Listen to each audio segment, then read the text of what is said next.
Welcome back, guys.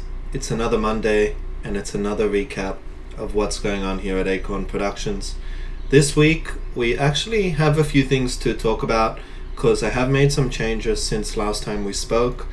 I was looking at the Excel sheet, I was looking at our strategy, and it's been a while since we rebalanced.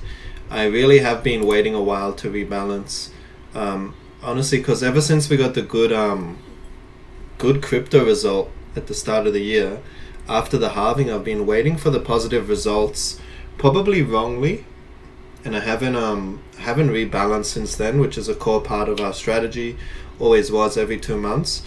And essentially I was waiting for crypto to boom a little bit more and sort of redistribute the profits that way. But essentially what I've done, one of the main complaints for the portfolio was too much crypto. Before the rebalance last week, given that the cryptos had gone down a bit, we were looking at about 40, maybe even towards 50% of the portfolio was allocated towards crypto. Not all of it was high risk, a little bit was in the reserves, but essentially I've patched up the portfolio, guys. So if you guys don't know, the portfolio is split in 4 different parts: the reserves, which are the safe component, the chest, which is our main strategy to beat the market, and then 2 high risk categories that are called the horns, that are supposed to outperform the chest and take a lot of risk. So essentially what's happened is there's currently no more Bitcoin in the reserves. In the reserves I've moved Berkshire Hathaway. So this is a nice sort of steady stock that's given us great results. It's Warren Buffett's company, if you didn't know. We've put that in the reserves. It's going to be 10% of our portfolio. We've done great with this. The rest of the excuse me, guys. The rest of the reserve is silver and gold. So silver and gold and Warren Buffett's company. It's kind of our reserves. It's probably a bit too risky for maybe someone else's portfolio, but seeing that this is a growth portfolio, these are all great. They don't pay dividends or anything like that, which is what we want. And Berkshire Hathaway reinvests, is very cash heavy, very conservative. So while that will fluctuate, it'll also give our reserves a little bit of growth. It shouldn't beat the market, but maybe our reserves will get 10% a year, which will be nice. The main strategy has essentially been added as well in a way, but essentially it's the Magnificent Seven. So we got Microsoft, Google, Nvidia, Tesla, essentially Amazon, all the Magnificent Seven that have been carrying up the S&P 500. They're in our chest. Essentially our chest has a very simple strategy: just hold the Magnificent Seven that are holding up the stock market, cut all the baggage loose, and we should be able to perform the stock market, at least in the good times. If we are here in the bad times, we'll have to rely on the other parts of our portfolio or get out before they happen. So essentially that's the strategy in the main part. And we've condensed crypto to about 30%, guys. So in one of our horns, we've picked up these 2 that have worked great for us before, Coinbase and MicroStrategy. These are crypto related, but they now make up 10% of our portfolio. I literally only bought them last week and they're up 8%. These were great additions to us in the past. To be honest, they've continued to do good since we dropped them. I don't know why we dropped them. I really thought they were overvalued, and the rest of the smaller coins like Algo, Dot, these things would come along, but really they haven't. There's some sort of safety in stocks that isn't in crypto, because of the regulation and stuff like that, especially when you're deviating from anything that's not Bitcoin. Sorry that I'm rambling here, but essentially Coinbase and MicroStrategies are back. They're just a way for us to get crypto exposure without investing in crypto, because these have been performing better than some coins recently.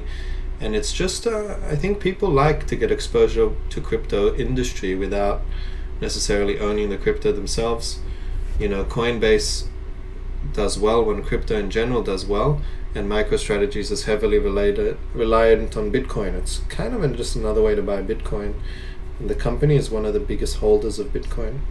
So long story short, crypto is now less than 40% of our strategy. It's essentially 30%. So we got 10% Bitcoin, 8% ETH, 6% Algo, and then much less of these smaller ones. So essentially I've put it most into Bitcoin and ETH, so we only have 12% in small coins. So that the risk is much less than before. And honestly, the results are showing already. I've fixed it up a little bit, guys. I've given the portfolio some love. Long story short, we've reduced our crypto holdings. We've doubled down on our main strategy, which has been working really well for us with stocks. So holding the Magnificent Seven instead of the indexes, which we let go of last year. And our reserves are good. Gold, silver, little bit of Berkshire. I believe every part of the strategy is aligned now. We just need the plays to start working out. At the moment, everything's been working besides the crypto, which is, what's pulling us behind. Would probably be already at our goal, to be honest. 20-30% probably for the year right now, without the crypto dragging us down. But look, it's the play I've made. It's the play we're going to stick to because it hasn't panned out yet. Probably the only thing I did that was a mistake looking back was investing in crypto with such a large allocation too early. I think there was enough evidence back then to show that the market had already appreciated and that it would need maybe 6 months to a year to have the positive effects like it did last time.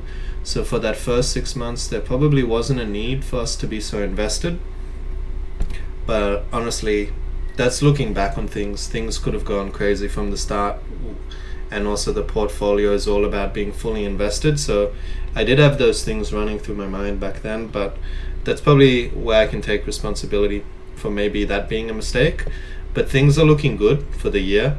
I strongly believe we'll be above 20%, but we'll see what happens. These last few months are always good for us. We've already started, we've turned this month around with this little bit of a change. And I'm feeling positive, guys. I'm looking forward to the next recaps and see where we go from here. Look, it's a pleasure for all of you that have been hanging on for these bad times. I really think there's some good times coming for all of us. I'm gonna start giving this portfolio more love, putting money into it myself quite frequently. Will become a new thing for me as well. So it's definitely gonna be a big focus for me this year and next year as well, continuously improving our results and getting better at our strategy here. I really think there's something with our strategy here. Maybe in the future we won't be touching crypto and stuff as much, but we'll need other high risk options anyway, which are always going to be hit and miss, guys. They're never going to always work, the high risk options, but in the future we'll probably split them up. So one crypto, one something else, or one high risk this, one high risk that. I don't think it'll always be crypto, but this portfolio is definitely gonna be getting better, the results, everything. So for those that are on the journey right now and supporting with your money, I hope we're all blessed with some good results soon, and I thank you very much for staying with me, for believing in me, and all of the things we mentioned. Now, until next time, guys, it's been a pleasure. I'll catch you all next week.